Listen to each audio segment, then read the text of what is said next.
Hey, wir haben es vorher schon gehört, es geht um Mütter und Väter im Glauben. Und ich persönlich habe nicht so viel Erfahrung im Mami sein und gar keine Erfahrung im Papi sein. Aber ich bin sicher, wir können heute viel lernen und ich möchte einfach für uns beten und auch für dich viel. Ja, Jesus, ich danke dir, dass wir hier zusammenkommen. Es ist ein Privileg und es ist ein Privileg, dass du ein Gott bist, der mit uns einfach Gemeinschaft hat. Und ich möchte dich bitten, dass wir unsere Herzen ganz weit aufmachen und wirklich wollen und dürfen von dir lernen. Und ich möchte dich bitten für den Phil, dass du ihm die richtigen Worte gibst, dass du ihm das ins Maul leist, was du uns möchtest sagen. Amen. Amen. Ja, wir haben heute den zweitletzten Gottesdienst, zweitletzte Predigt zu dem Thema Willkommen die. Wir haben schon ganz verschiedene Arten gehabt, wo wir uns damit auseinandergesetzt haben. Das Zuhause fühlen, das Zuhause sein. Und es geht ja nicht um ein irdisches Zuhause, also dort, wo wir unsere Wohnadresse haben, sondern es geht um das Zuhause, wo unser Herzen Heimat finden kann, wo unsere Seele ankommen kann durchschnaufen, kann zur Ruhe kommen, kann Frieden finden. Und es ist ein mega wichtiges Thema. Ich glaube, es ist ein mega spannendes Thema. Egal, wenn du jetzt das erste Mal da reinhörst, wenn du nicht Christ bist, wenn du den ganzen Jesus und so weiter komisch findest, es ist trotzdem eine Frage, die dich vielleicht auch manchmal trifft. Wo findet eigentlich mein Herz die Ruhe? Den Frieden, wo ich mich danach sehne, wo es manchmal still wird im Leben und ich merke, da fehlt etwas. Das ist aber ein ganz spannendes Thema, wenn man schon lange mit Jesus unterwegs ist. Wenn man ein Kind von Gott ist, wenn man mit dem die innen ist, dass es so Zeiten kann geben, wo manchmal Groll kommt, wo manchmal irgendetwas kommt, wo einem rausbringt aus dem Zuhause, dass man dann seinem Herz und seiner Seele kann sagen, stopp, ich will wieder heimgehen. Wir haben miteinander auch das Bild angeschaut vom Rembrandt. Der Rembrandt, ein Künstler aus dem 17. Jahrhundert, der das Bild gemalt hat.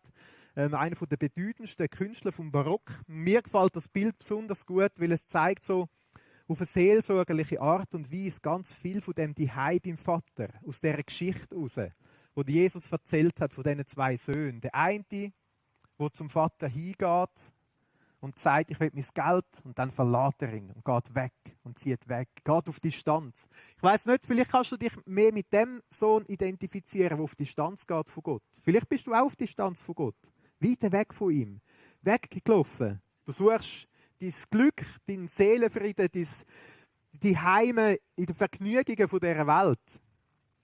Und der Sohn hat nachher gesagt, stopp, das kann es nicht sein. Er ist im Dreck gelandet bei den Schweinen, ganz arm in der Hungersnot. Und er hat gesagt, ich gehe zurück. Ich gehe zurück zu dem Vater, weil ich weiss, eigentlich dort geht es mir gut. Vielleicht kannst du dich mehr mit dem Sohn identifizieren. Oder vielleicht auch mit dem anderen. Der dort nebendran steht, auf der rechten Seite, der so ein bisschen oben runter schaut. Wo eigentlich die ganze Zeit in dem Zuhause beim Vater war.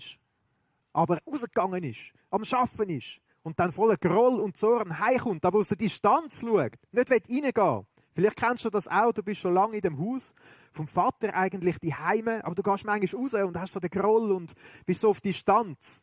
Und für mich ist das vor allem die Geschichte, wo es ums Zuhause bei Gott geht, wo es auch um den Vater geht, um den barmherzigen Vater. Der Vater, der rausgeht und dem ersten Sohn entgegenrennt und seine segnende, seine schützende Hand um ihn legt. Seine mütterliche, zärtliche, von vorne, also von da aus gesehen, die linke Hand, die er fein auf die Schulter legt, aber auch die kräftige Vaterhand, die Halt gibt, die Stärke gibt, die Perspektive gibt. Für mich ist das Geschichte, das Bild, das Gleichnis aber auch vom Vater, wo hingeht zum zweiten Sohn. Wo hingeht, rausgeht und ihn auch reinbittet. Ich habe da ein bisschen gefotoshoppt. Ich weiss jetzt nicht, ob der Rembrandt da auch Freude daran hätte. Aber das Eindrückliche an dem Bild, oder das, was mir fehlt, ist das nächste Bild, wo der Vater dann dort auch ist, beim zweiten Sohn. Wir wissen nicht, ob er reingegangen ist. Die Geschichte hört dort auf. Aber etwas wissen wir. Der Vater, der war ganz dort beim ersten Sohn. Und er ist auch hingegangen zum zweiten Sohn. Er hat den ersten umarmt, seine Hände auf ihn gelegt, aber ist auch zum zweiten rausgegangen und hat seine liebenden Hände auf ihn gelegt. Und ich weiss jetzt nicht, mit welchem, dass du dich mehr identifizierst, mit dem ersten Sohn, mit dem zweiten Sohn. Ich glaube, ein Stück weit haben wir von beiden in uns rein. Aber wir dürfen wissen, der barmherzige Vater, der kommt raus zu beiden. Und heute wollen wir noch einen Schritt weitergehen. Weil ich glaube, ein Kern von dem Gleichnis sind nicht nur die beiden Söhne, dass wir uns überlegen, mit wem können wir mehr uns identifizieren von diesen zwei Söhnen, sondern ist auch der Vater. Können wir uns auch mit dem Vater identifizieren? Wo Jesus das Gleichnis erzählt hat er ganz viele Sachen den Leuten weitergegeben. Ich glaube, da hat ganz viele wertvolle Aussagen in dem Gleichnis drin. Und eine davon, wo mir selber jetzt auf eine eindrückliche Art und Weise ganz nahe ist, wo ich gar nicht so darüber nachgedacht habe, ist die Frage, kann ich mich auch mit dem Vater identifizieren? Mit der Vaterperson, die auf die zwei Leute zugeht. Vielleicht denkst du jetzt, ja, okay, das ist jetzt ein bisschen weit hergeholt. Jesus erzählt ja das Gleichnis da und ich weiß jetzt nicht, ob das wirklich die Kernaussage ist von dem Gleichnis. Meint Jesus wirklich, der Vater, dass wir sollen uns mit dem Vater identifizieren? Ich glaube schon, ja. Ich glaube, das ist eine von diesen wichtigen Aussagen. Einerseits ist es ja immer wichtig, wenn man eine Bibelstelle liest, dass man schaut, in welchem Kontext steht sie. Was ist passiert da rundherum? Was ist echt die Aussage von der einen Geschichte, von dem einen Bibelvers? Und gerade wenn wir jetzt die Geschichte anschauen vom Vater mit seinen zwei Söhnen, dann steht die im Zusammenhang mit einem Gespräch mit den Pharisäern und den Schriftgelehrten. Weil die haben beobachtet, dass Jesus zu den Sündern, zu den Zöllnern angegangen ist, zu der damaligen Abschaum der Gesellschaft, zu denen, die als schmutzig gegolten haben. Nicht wegen dem Dreck der Schweine, sondern wegen dem Dreck der Sünde, von bösen Taten, von Schlechtem, was sie hatten im Leben, von der Distanz zu Gott. Und dann sagen sie, die Pharisäer und Schriftgelehrten, hey Jesus, wieso machst du das? Das geht doch nicht. Und aufgrund von dem erzählt Jesus 3 Geschichten, das ist die dritte vom Vater und den 2 Söhnen. Und natürlich mit dem einen Hinweis, Gott in seiner ganzen Barmherzigkeit hat offene Arme für jeden, der weit weg ist von ihm. Aber Gott in seiner ganzen Barmherzigkeit hat auch offene Arme für die zornig sind und Groll haben, dem gegenüber. Da werden sich sicher einige Pharisäer und Schriftgelehrte damit identifiziert können haben. Und ich habe mich gefragt, Pharisäer und Schriftgelehrte, die sich damals als Hirten eigentlich, als geistliche Hirten der Menschen verstanden haben, vom Volk, vielleicht sogar als Väter vom Volk, als Geistliche, hat Jesus ihnen nicht auch zeigen, wie er dann ein geistlicher Vater wäre. Und wir möchten dann von einer anderen Seite dahin gehen, weil Jesus hat das auch ganz deutlich, klar und direkt gesagt. Es ist ein Vers, der steht im Lukas 6, Vers 36, der sagt Jesus zu seinen Jüngern, seid barmherzig, wie auch euer Vater barmherzig ist. Mega spannender Bibelvers. Etwas mega Spannendes, was Jesus sagt, was Jesus auch heute dir und mir sagt, seid barmherzig, wie auch euer Vater barmherzig ist. Das ist die Berufung, die Jesus uns mitgibt, als seine Jünger, als seine Nachfolger. Es ist auch ein schöner Bibelvers, gerade um das Jahr darüber nachzudenken, weil es ist so die Jahreslosung, die rausgegeben wird jedes Jahr. Ganz viele Christen auf der ganzen Welt denken über den Bibelvers nach, in dieser Zeit, in diesem Jahr. Ich finde das immer etwas Schönes, auch verbindet unter den Kirchen, unter der Christenheit, dass wir so einen Vers haben. Vielleicht hat der eine oder andere schon gedacht, wann hören wir endlich etwas über die Jahreslosung hier in der Predigt. Dann kann ich euch eine frohe Botschaft geben. Heute ist die Predigt da. Seid barmherzig, wie auch euer Vater barmherzig ist. Für mich ein Satz, der sehr radikal ist, der mich sehr ins Nachdenken bringt. Jesus, der uns beruft dazu, dass wir barmherzig sind und uns auch noch sagt, was denn das bedeutet oder wie barmherzig. Nämlich so, wie der Vater im Himmel ist. Spannend, interessant. Und ich denke, es etwas sehr Tiefes. Und die Geschichte, wo Jesus den Jüngern erzählt, die am allerbesten zeigt, wie denn die Barmherzigkeit vom Vater ist, das ist die Geschichte vom Vater und den 2 Söhnen. Wenn wir diese Geschichte anschauen, dann entdecken wir so viel von dieser Barmherzigkeit, wie der Vater ist, wo Jesus sagt, so, barmherzig sollen auch wir werden. Das ist unsere Berufung. Darum wollen wir uns miteinander heute anschauen, was bedeutet es denn, wie der Vater zu sein? Barmherzig wie der Vater zu sein, so zu werden wie der Vater. Was bedeutet es, ein geistlicher Vater, eine geistliche Mutter zu sein? Ich glaube, das ist ein mega wichtiges Thema, weil jede Kirche, jede Gemeinschaft von Gläubigen, jeder Christ, der braucht so geistliche Väter oder Mütter. Jeder von uns braucht das. Es hat damals eine sehr berühmte Gemeinde gegeben, kurz nachdem Jesus gestorben und auferstanden ist und in den Himmel gefahren ist, nämlich Korinther. Korinther war eine berühmte Gemeinde, eine sehr populäre Gemeinde, eine moderne Gemeinde. Es war ja damals sogar ganz neu sogar. Und es war auch eine angesagte Kirche. Es war eine Kirche, wo ganz viele Prediger angegangen sind, die predigt haben, wo den Leuten gesagt haben, wie und was sie machen sollen und so weiter.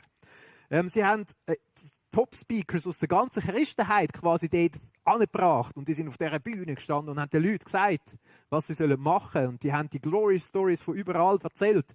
Und die Korinther, die sind ein bisschen hin und her geworfen gewesen, weil die Leute haben verschiedene Sachen gesagt. Und der Paulus hat den Korinther einen Brief geschrieben. Und etwas, was er ihnen in diesem Brief schreibt, denn wenn ihr 10.000 Erzieher in Christus hättet, so doch nicht viele Väter. Er schreibt ihnen, ihr habt ganz viele Erzieher in Jesus Christus, ganz viele Erzieher in dieser Gemeinde, aber doch nicht viele Väter. Also mit anderen Worten, das, was euch fehlt, sind nicht die, die kommen und euch sagen, wie alles geht. Die Erzieher, das sind ja die, die dort stehen und die wissen, wie es geht. Die wissen, was richtig wäre. Die wissen immer ein bisschen besser, was zu tun ist. Die sagen auch genau, was man alles falsch macht, oder? Das macht ja ein Erzieher. Aber das sind keine Väter und keine Mütter im Glauben.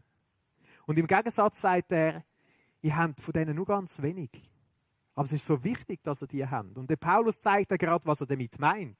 Wir sehen, wie er sich sehr seelsorgerlich um die Gemeinde bemüht.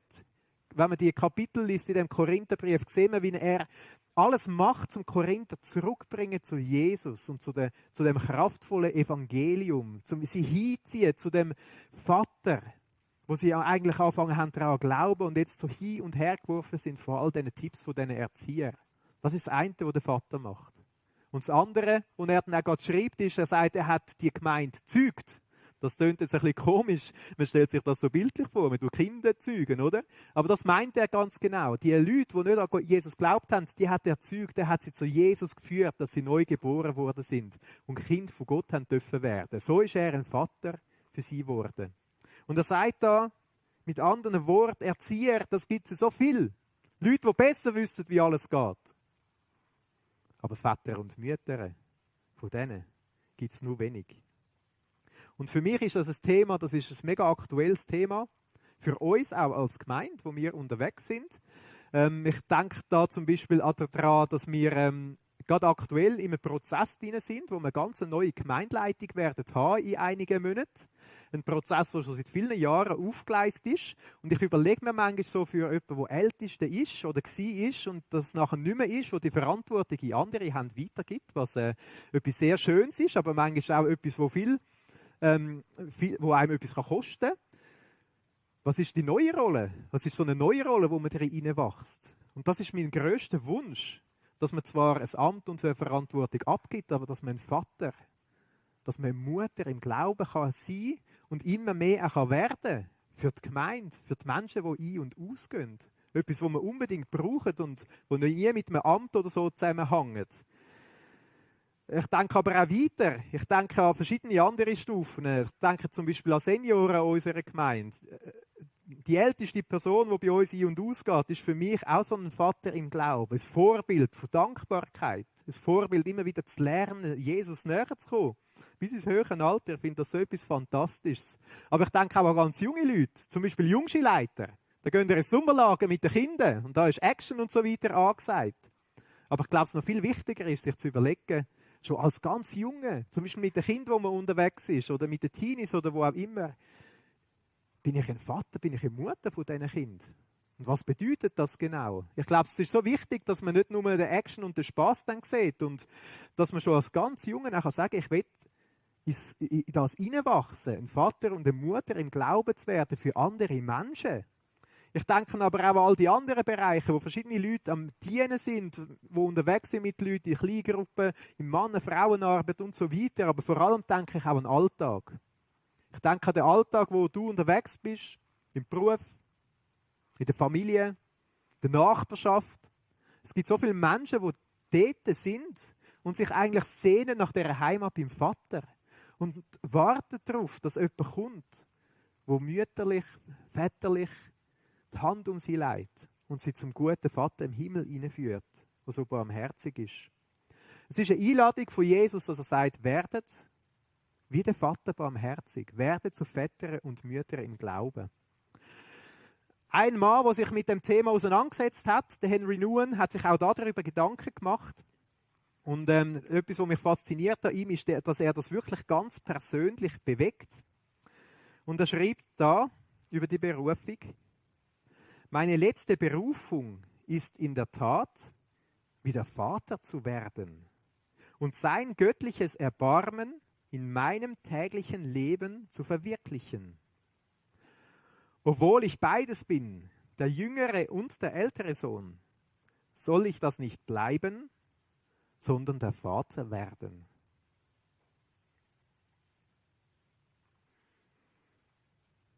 Deine Berufung ist es, ein Vater und eine Mutter im Glauben zu werden und nicht Kind zu bleiben. Jeder Vater, jede Mutter, das war einmal ein Kind gewesen. Das ist klar, das ist normal. Aber auch jeder Vater und jede Mutter hat sich dazu entschieden, zu einem geistlichen Vater und Mutter zu werden. Weil das ist etwas, was nicht einfach so passiert. Er hat sich bewusst entschieden, über das Kindsein rauszuwachsen. In so eine Reife hinein. Seid barmherzig, wie auch euer Vater barmherzig ist. Wenn ich in die Geschichte hineinschaue, von dem Vater mit den 2 Söhnen, dann sind es vor allem 3 Sachen, die mir einleuchtend sind, wie dass man dann zu so einem Vater und Mutter im Glauben werden kann. Wir wollen ganz konkret werden heute und darüber nachdenken, wie sieht denn das aus? Wie wird man denn das? Wie kann so ein Reifeprozess aussehen? Und 3 mögliche Schritte, das sind so wie 3 Vs. Vs, die die Vater- und Mutterschaft so einen Weg dorthin zeigen. Wir lesen in dieser Geschichte im Lukas 15, Vers 20, dort heißt es: Und er machte sich auf, der jüngere Sohn, und ging zu seinem Vater. Als er aber noch fern war, sah ihn sein Vater und wurde innerlich bewegt und lief hin und fiel ihm um seinen Hals und küsste ihn. 2 Begriffe, die mir da auffallen, wenn ich den Vater betrachte, den Barmherzigen, dann ist das eine, er hat ihn gesehen, als er noch fern war. Das heisst, der Vater, er hat Ausschau gehalten. Er ist dort gestanden und hat geschaut. Er hat geschaut, wo könnte denn der sein, der Sohn?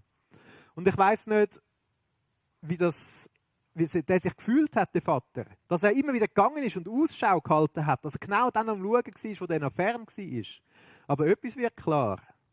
Der Vater hat sich danach gesehen, dass er wieder heimkommt, der Sohn.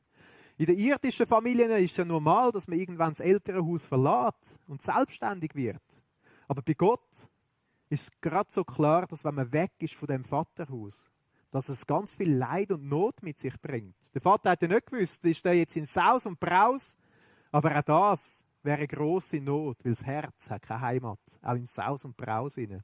Oder ist er vor das Schwein gekommen, wirklich im Dreck gelandet?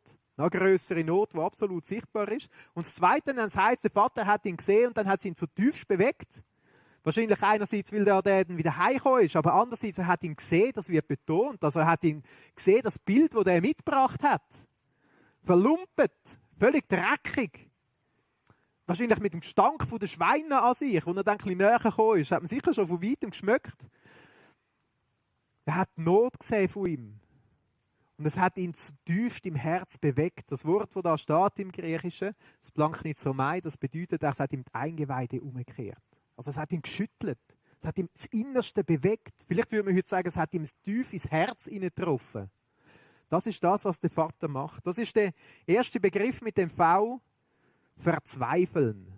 Verzweifeln ob der Not, ob dem Leid, wo man sieht, von vielen Menschen, die durch die Welt durchgehen. In Saus und Braus oder völlig verlottert. Verzweifeln von dieser Not und von dem Leid, so ein Kummer, der kommt. Für mich ist die Geschichte, das Bild von dem Vater, eine Ermutigung, hinzuschauen. Hinzuschauen zu den Menschen um mich herum. Und ich frage dich, was siehst du, wenn du hinschaust? Zu den Menschen um dich herum, in deinem Arbeitsumfeld, in der Nachbarschaft. Menschen, die du kennst, aus der Familie, Beziehungen. Vater, Mutter sein bedeutet hinzuschauen. Und man wird ganz viel entdecken. Ganz viel Not. Ganz viel Leid. Ganz viel Schuld und Sünde. Ganz viel Dunkles. Und dann lass es dein Herz bewegen. Lass es dich nicht kalt lassen, so wie der Vater. Lass es dein Innerste treffen. Ich möchte da auch noch mal 2 kurze Zitate vorlesen, weil das ist auch so etwas, wo der Autor sich treffen lassen hat und sich damit auseinandergesetzt hat. Was bedeutet das für mich? Sehe ich das Lied auch? Sehe ich den Kummer in der Welt? Er schreibt da, es mag vielleicht seltsam klingen, tiefen Kummer als einen Weg zur Barmherzigkeit anzusehen. Doch ist es so. Zu diesem Kummer gehört, dass ich die Sünden der Welt, meine eigenen eingeschlossen, mein Herz durchdringen lasse und dass ich ihretwegen Tränen vergieße. Viele Tränen. Sieh dir das an, meine Seele, wie ein Mensch einem anderen so viel Schmerz zubereiten sucht, wie er nur kann. Sieh die Menschen, was sie sich alles ausdenken, um ihren Mitmenschen zu schaden. Sieh, wie Eltern ihre Kinder misshandeln. Sieh, wie mächtige Besitzer ihre Arbeiter ausbeuten. Sieh die Opfer von Gewalt, verletzte Frauen, missbrauchte Männer, ausgesetzte Kinder. Sieh dir das an, meine Seele, diese Welt. Sieh die Konzentrationslager, die Gefängnisse, die Krankenhäuser, die Pflegeheime und höre die Schreie der Armen. Vater- und Mutterschaft bedeutet innerlich zu verzweifeln, den Kummer zu sehen und viele Tränen darüber zu verweinen. Ganz konkret, was bedeutet das? Ich habe vorher davon geredet, als Jungschulleiter Vater und Mutter zu sein, Geistliche. Das bedeutet, wenn man im Sola zum Beispiel oder am Jungschulnachmittag unterwegs ist, Kind zu sehen, hinzuschauen, nicht nur den Action sehen mit ihnen und den Spass, sondern auch das Not, das Leid, das sie vielleicht mitbringen, die zerrüttete Familie, die sie haben, der Streit, den sie die Heim ertragen müssen, das Mobbing in der Schule, schlechte Noten, die ihnen zu arbeiten machen, was auch immer. Anschauen, was ist da für Leid rum. Aber auch als Leiter von Kleingruppen oder wo auch immer du unterwegs bist, bewusst anzuschauen, was ist da, was sind für Not, was ist für Leiden da, was ist für Kummer da. Und das Herz bewegen lassen. Nicht einfach denken, das geht vorbei oder das betrifft mich nicht, sondern sich das im Herz tüpfen lassen. Und die grösste Not und die grösste Verzweifeltheit, die kommt dann, wenn man sehen, wie viele Menschen den Gott, den barmherzigen Vater, nicht kennen und verzweifelt am Suchen sind, dass sie das die Heim auf Gott noch nicht gefunden haben, dass sie noch nicht Kind von dem himmlischen Vater haben können werden. Wir wollen miteinander weiterlesen. Weiter auf den Vater schauen. Was zeichnet ihn aus als barmherziger Vater? Eben der junge Sohn hat sich aufgemacht, er ist hingegangen und als er noch ferne war, sah ihn sein Vater und wurde innerlich bewegt. Und dann lief hin und fiel ihn um seinen Hals und küsste ihn. Und 2 Vers weiter heißt dann, der Vater aber sprach zu seinen Sklaven, bringt schnell das beste Gewand heraus und zieht es ihm an und tut einen Ring an seine Hand und Sandalen an seine Füße. Also der Sohn, der ist heimgekommen, der Vater hat es innerlich bewegt, es hat ihn geschmerzt, aber er ist ihm entgegengerannt. Und er hat seine Arme um ihn breitet und hat ihn aufgenommen. Er hat ihm wieder vergeben und ihm den Mantel von der Gerechtigkeit umgelegt. Dem Gestrandeten. Das ist das zweite Wort. Vergeben. Das V für vergeben. Mütter und vom Vater im Glauben, die decken den Scham der Menschen zu. Das Gegenteil wäre, das aufzudecken, das zu zeigen. Aber der Vater in dieser Geschichte nimmt seinen Mantel, so in dem Bild sehen wir, wie er ihn umschirmt und dann lesen wir, wie er ihm einen neuen Mantel gibt, um das umkleiden. Das bedeutet konkret für den Sohn, dass er heimkommen und einen neuen Mantel überkommt, dass der Dreck zugedeckt wird, dass die Schande, die der mitbringt, vom Weglaufen, vom Fernsehen, von den Schweinehüten und so weiter, dass die Schande zugedeckt wird. Und er darf reingehen zu dem Fest und er darf dort feiern. Und er darf mit den anderen dort sein und ist ja nicht der Blick, der zynische Blick der anderen ausgesetzt. Er darf dort sich wohlfühlen und seine Blöße ist zugedeckt. Vater und Mutter sind im Glauben bedeutet, dass man Blöße der anderen zudeckt. In dem, dass man ihnen nicht selber vergibt, vielleicht auch, aber vor allem, dass man sie in die Vergebung vom wunderbaren Vater hineinführt. Das ist die Vergebung, die der Vater in seiner ganzen Barmherzigkeit dem Sohn gibt. Und das ist das Barmherzige von dem Vater, wo auch wir dürfen lernen, dass wir anderen Menschen Blöße zudecken. Dass wenn wir ihre Not sehen und ihren Gestank und ihren Dreck, dass wir mit offenen Armen auf sie zulaufen und nicht auf sie zeigen. Dass wir sie umschirmen und sie Vergebung bei Gott hineinführen und sie den wunderbaren Mantel von der Gerechtigkeit dürfen anlegen, dass die ganze Scham, die ganze Blöße kann zugedeckt werden. Wenn wir weiterlesen und auf den Vater schauen, dann haben wir eben gesehen, wie er ihm ganz verschiedene Sachen schenkt. Das Gewand, der Ring, Sandalen an die Füße. Aber es geht noch weiter mit Schenken. Und bringt das gemästete Kalb her und schlachtet es und lasst uns essen und fröhlich sein. Mit anderen Worten, der Vater, nochmal ein V, er verschenkt sich. Er verschenkt absolut grosszügig. Er ist so grosszügig, er gibt dem Zurückkommen, dem Gestrandeten, dem, der wieder heimkommt. Das Beste, was er hat, neue Würde. Er deckt seine Scham zu. Er gibt Sandalen, einen Ring. Wir haben letzten Sonntag über die Identität nachgedacht, die man überkommt im Haus vom Vater. Aber dann als fest geschmastete Kalb, das war das beste Essen, das man damals auftischen konnte. Das, was man extra gespart hat. Oder, wenn wir noch genauer schauen in die Bibel hinein und wir sehen, dass der Vater, indem er seinen eigenen Sohn Jesus Christus am Kreuz gibt, dass er sich eigentlich selber verschenkt. Dass er sich selber vollkommen verschenkt. Ich weiss nicht, wie es dir geht. Manchmal ist man einfach der einfach draussen wartet und immer wieder wartet, dass man reingebeten wird. Aber wir werden eingeladen dazu, dass wir Väter und Mütter sind, wo andere reinbitten. Wo andere in das Haus hineinbringen. Wo für andere Menschen da sind. Wo ihre Not sehen. Manchmal ist es richtig mühsam, immer wieder der zu sein, der die anderen reinbittet. Etwas, was mir gerade in den Sinn kam, in diesem Zusammenhang, ist meine eigene Familie. Als ich wo meine Frau weg war, da habe ich das Mittag parat gemacht und die 3 Kinder, die ich habe, die Kleinen, da habe ich gerufen, dass sie kommen sollen.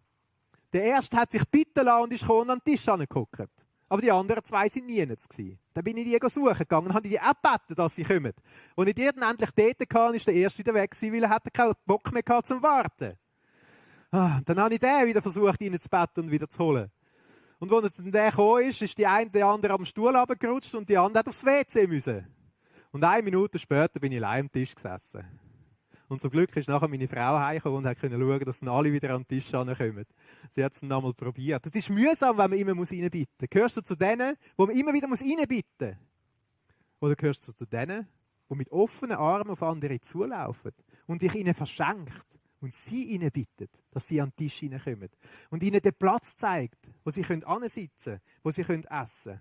Ich denke manchmal, es gibt so wie 2 Sorten von Christen, wo man beobachten kann. Das eine sind so die typischen Takeaway-Christen. Das sind die Christen, die irgendwie nicht so nah bei Gott sind, die eher ein bisschen rausstehen. Aber dann, wenn sie im Herz Hunger haben, dann kommen sie und dann tauchen sie auf und dann nehmen sie von der Speise vom Tisch und essen und dann verschwinden sie wieder. Wenn die Seele halbwegs gefüllt ist, tauchen sie wieder ab.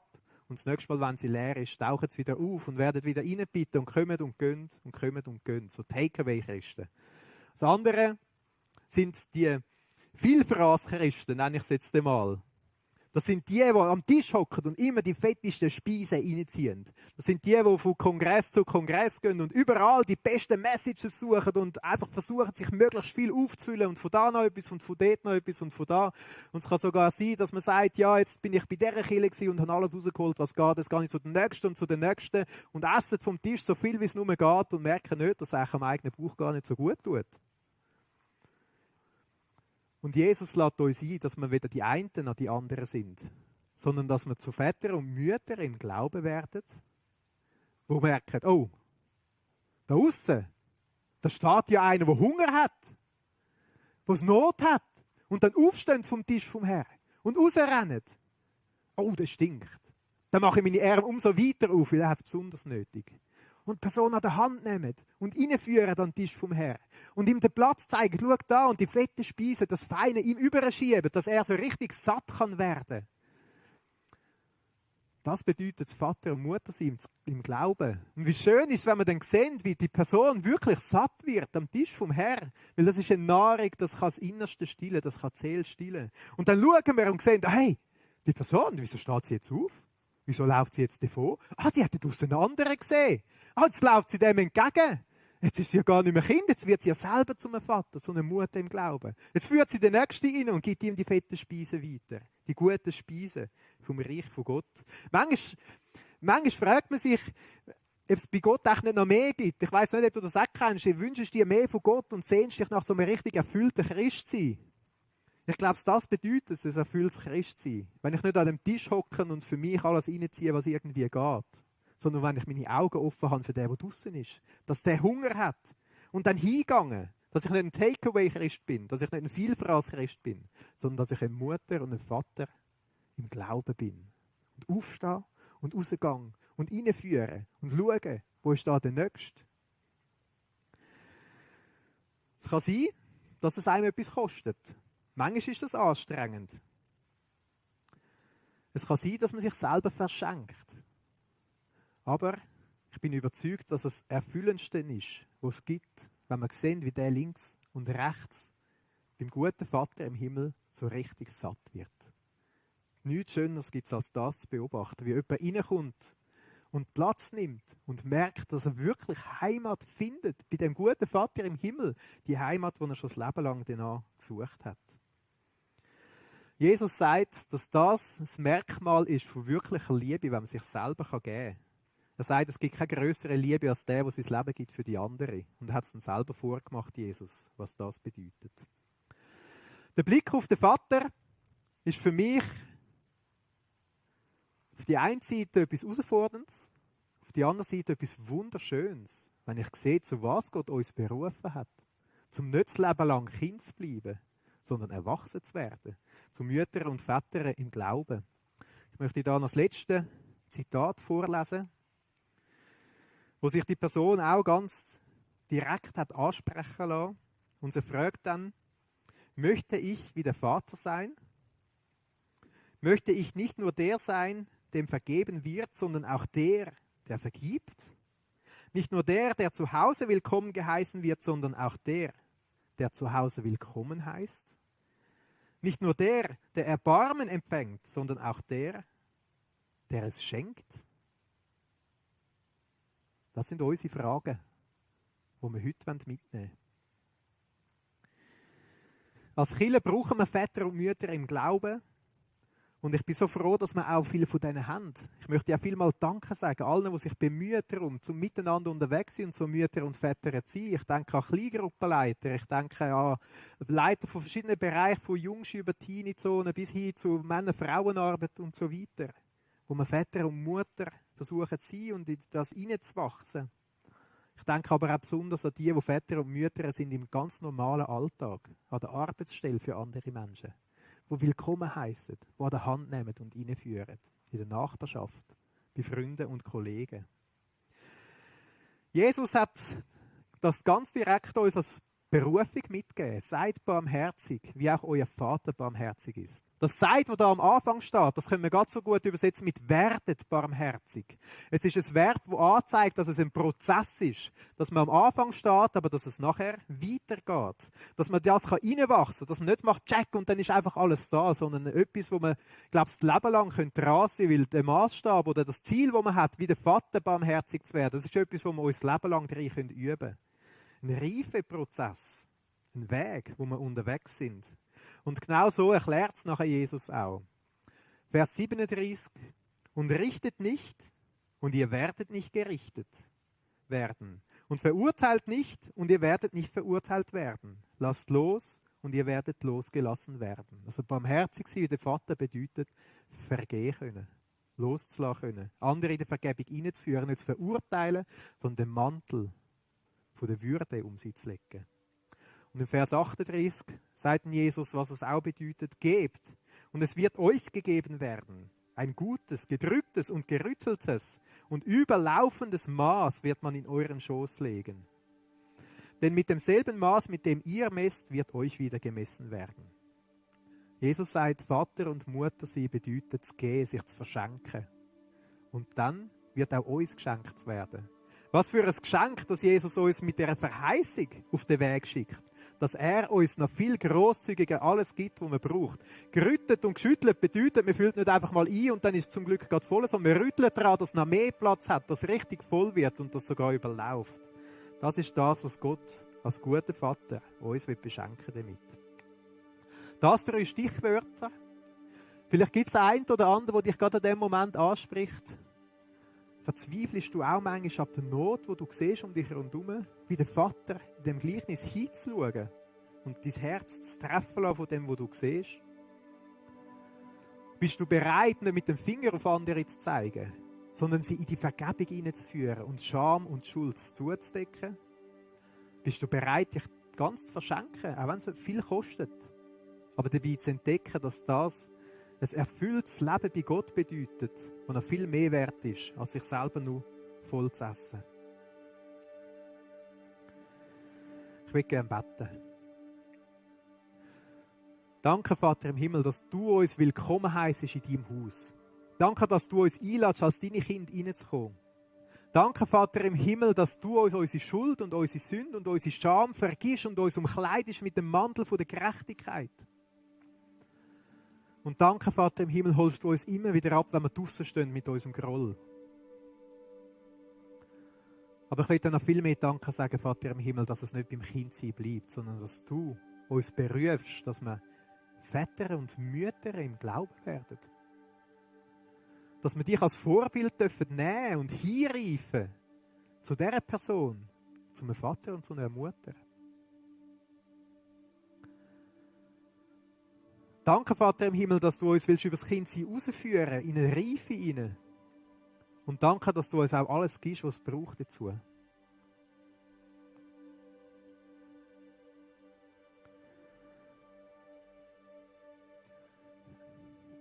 Eine Minute. Bring die Worte von Gott, so wie du auf dem Herzen hast. Und vielleicht ist es daran, dass du sagst, und Gott bittest, dass er dich zu einem Vater, zu einer Mutter macht. Ganz neu, wieder mehr, noch viel mehr für die Zukunft. Also ein bewusster Schritt. Bring das so von Gott, so wie du auf dem Herzen hast.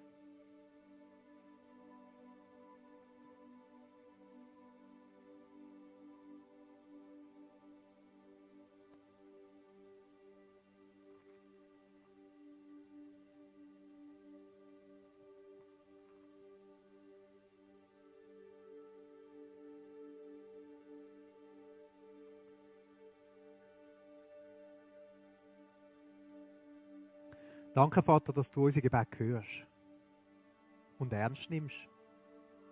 Und dass du uns zu Väter und Mütter im Glauben willst machen. Amen. Ich habe es auch auf dem Herzen, dass wir das nicht nur darüber reden, sondern dass wir es auch wirklich in die Tat umsetzen, Väter und Mütter im Glauben zu sein. Und vielleicht bist du da und hörst da zu, auch die anderen Gottesdienste, und hast schon viel Gedanken über das Zuhause beim Vater gemacht, aber bist noch nie wirklich reingekommen. Dann will ich dich heute an dieser Stelle einladen, komm rein. Komm zurück zu dem Vater. Bitte ihn um Vergebung und er wird dich umkleiden mit seinem Mantel von der Gerechtigkeit. Das ist etwas ganz Einfaches, Äußerliches, aber etwas ganz Schwieriges manchmal, wenn es ums Herz geht, sagen doch, ich bin bereit, mich auf die Kindschaft einzuladen, in das Haus hineinkommen von dem Vater, das Neue zu entdecken.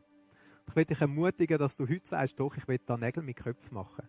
Das kann ein ganz einfaches Gebet sein und ich gebe dir jetzt eine Gelegenheit, dass wir miteinander beten können, dass du deine eigenen Worte zu Gott kannst richten und ihm kannst sagen, ich will dein Kind werden, Vater im Himmel, ich will reinkommen in dein Haus.